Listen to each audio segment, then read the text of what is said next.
ಏನು ಭಾರತೀಯ ಜನ ಮೋದಿಜಿಯವರ ನೇತೃತ್ವದಲ್ಲಿ ನಂಬಿಕೆ ಇಟ್ಟಿದ್ದಾರೆ, ಅವರ ಬಗ್ಗೆ ವಿಶ್ವಾಸ ಹೊಂದಿದ್ದಾರೆ.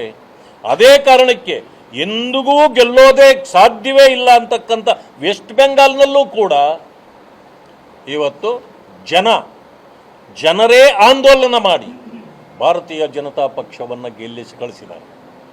ಇದು ಜನರಿಗೆ ಇವತ್ತು ಬೇರೆಯವರಿಗೆ ಪ್ರಶ್ನೆ ಮಾಡುವವರಿಗೆ ಇರತಕ್ಕಂಥ ಉದಾಹರಣೆ. ಈ ರೀತಿ ದೇಶ ಸುಭದ್ರವಾಗಿದೆ. ಭಾರತ ದೇಶವನ್ನು ಬೇರೆ ದೇಶಗಳು ದಿಟ್ಟಿಸಿ ನೋಡುವ ಒಂದು ಪ್ರಸಂಗ ಇವತ್ತು ಉದ್ಭವವಾಗಿದೆ. ಇದೇ ಕೇವಲ 12 ವರ್ಷಗಳ ಹಿಂದೆ ದೇಶದಲ್ಲಿ 11ನೇ ಆರ್ಥಿಕ ಸ್ಥಾನದಲ್ಲಿದ್ದ ಭಾರತ ದೇಶ ಇವತ್ತು 4ನೇ ಸ್ಥಾನಕ್ಕೆ ಬಂದಿದೆ. ಆದ್ದರಿಂದಲೇ ಇವತ್ತು ಡೆವಲಪ್ಮೆಂಟ್ ಭಾಳ ಚೆನ್ನಾಗಾಗ್ತಾ ಇದೆ. ಇವತ್ತು ನೀವು ನೋಡಿರ್ಬೋದು, ಈ ಒಬ್ಬ ವ್ಯಕ್ತಿಯನ್ನು ಸ್ಕ್ಯಾನ್ ಮಾಡಿದರೆ ಯಾವ ರೀತಿ ನರನಾಡಿಗಳು ರಕ್ತ ಚಲನವಲನಗಳು ಹೇಗೆ ಕಾಣ್ತದೋ, ಭಾರತ ದೇಶವನ್ನು ಸ್ಕ್ಯಾನ್ ಮಾಡಿದರೆ ಇವತ್ತು ಆ ರಸ್ತೆಗಳನ್ನು ನೋಡಿದರೆ ಸಾಕು ಬೇರೆ ದೇಶಗಳಿಗೆ ಎಲ್ಲಿಂದ ಎಲ್ಲಿನವರೆಗೂ ಸಂಪರ್ಕ, ಎಲ್ಲೂ ತೊಂದರೆ ಇಲ್ಲದೆ. ಬೆಂಗಳೂರಿನಲ್ಲಿ ಅಥವಾ ಕರ್ನಾಟಕದಲ್ಲಿ ರಸ್ತೆ ಗುಂಡಿಗಳಿಲ್ಲ ಈ ಥರ ಅಲ್ಲ. ಇದು ನ್ಯಾಷನಲ್ ರೋಡ್ಗಳನ್ನು ನೀವು ಯಾವುದನ್ನೇ ಹೈವೇಗಳನ್ನು ನೋಡಿದರೆ ಎಲ್ಲವೂ ಕೂಡ ರಸ್ತೆ ಗುಂಡಿ ರಹಿತ ರಸ್ತೆಗಳು ಇವತ್ತು ಎಲ್ಲ ಕಡೆ ಕಾಣ್ತವೆ. ಅಂದಮೇಲೆ ವ್ಯವಸ್ಥೆಯೂ ಹಾಗೆ ಆಗ್ತಿದೆ. ಹಿಂದೆ ಒಂದು ಸೈಕಲ್ ಇಟ್ಕೊಳ್ಳೋದು ಕಷ್ಟ ಆಗ್ತಿತ್ತು ಜನರಿಗೆ. ಇವತ್ತು ಮನೆಗೊಂದು ಕಾರು, ಮನೆಗೆ 2 ಕಾರು, ಮನೆಗೆ 3 ಕಾರು ಬಂದಿದೆ. ಅಂದರೆ ಆರ್ಥಿಕ ವ್ಯವಸ್ಥೆ ಪ್ರತಿ ಒಬ್ಬ ವ್ಯಕ್ತಿಗೂ ಸಿಗ್ತಕ್ಕಂಥ ಇವತ್ತು ವ್ಯವಸ್ಥೆ ಇವತ್ತಿನ ದಿವಸದಲ್ಲಿ ಇದೆ. ಯಾವ ಬಡವನು ಬ್ಯಾಂಕ್ಗೆ ಹೋಗುವಂಥ ಪರಿಸ್ಥಿತಿ ಇರಲಿಲ್ವೋ ಅಂಥವರು ಇವತ್ತು ಎಲ್ಲರೂ ಖಾತೆ ತೆಗೆದು ಖಾತೆದಾರರಾಗಿದ್ದಾರೆ. ಭೂಮಿ ಇರ್ತಕ್ಕಂಥವರು ಇವತ್ತು ಕೋಟ್ಯಾಧಿಪತಿಗಳಾಗಿದ್ದಾರೆ. ಇಲ್ಲದೇ ಇರತಕ್ಕಂಥವರ ಸಮಸ್ಯೆ ಬಹಳಷ್ಟು ಇದೆ.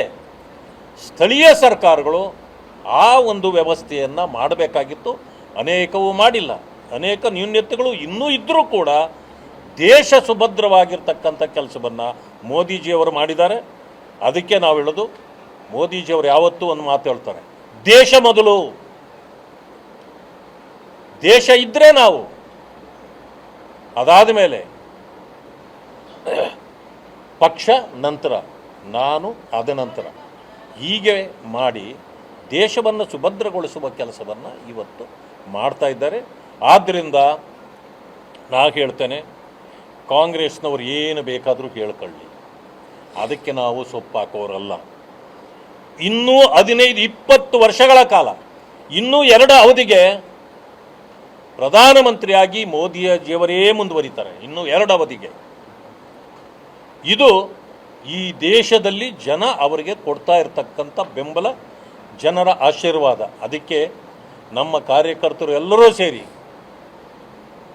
4399 ದಿನಗಳಾದ ತಕ್ಷಣ ಇಡೀ ದೇಶದಲ್ಲಿ ದೇವಾಲಯಗಳಿಗೆ ಹೋಗಿ ಮೋದಿಜಿಯವರ ಆರೋಗ್ಯ ಕೊಡಿ, ಮೋದಿಜಿಯವರಿಗೆ ಇನ್ನೂ ಹೆಚ್ಚಿನ ಶಕ್ತಿ ಕೊಡಿ ಸ್ವಾಮಿ, ಅವರು ಇನ್ನೂ ಈ ದೇಶವನ್ನು ಕಟ್ಟಬೇಕು, ಬೆಳೆಸಬೇಕು, ಪ್ರಪಂಚದಲ್ಲೇ ನಂಬರ್ 1 ಆಗಬೇಕು. ಅವರು ಶಪಥ ಮಾಡಿದ್ದಾರೆ, ಸ್ವತಂತ್ರ ಬಂದು 100ನೇ ವರ್ಷ 2047ಕ್ಕೆ ಈ ದೇಶವನ್ನು ಪ್ರಪಂಚದಲ್ಲೇ ನಂಬರ್ 1 ದೇಶವನ್ನಾಗಿ ಮಾಡಬೇಕು ಅಂತ ಏನು ಹೊರಟಿದ್ದಾರೋ ಅದಕ್ಕೆ ಅವರಿಗೆ ಶಕ್ತಿ ಕೊಡಿ ಅಂತಕ್ಕಂಥ ಕೇಳುವಂಥ ಕೆಲಸವನ್ನು ಎಲ್ಲ ಕಡೆಯಿಂದನೂ ಇವತ್ತು ಕಾರ್ಯಕರ್ತರು ಮಾಡಿದ್ದಾರೆ. ಆದ್ದರಿಂದ ನಾನು ಕೂಡ ಇವತ್ತು ಈ ಕೋಲಾರದಿಂದ ನಮ್ಮ ಕಾರ್ಯಕರ್ತರು ಎಲ್ಲರೂ ಕೂಡ ದೇವಾಲಯಗಳಲ್ಲಿ ಹೋಗಿ ಪ್ರಾರ್ಥನೆ ಮಾಡಿದ್ದಾರೆ. ನಾನು ಅವರೆಲ್ಲರಿಗೂ ಕೂಡ ಅಭಿನಂದನೆಗಳು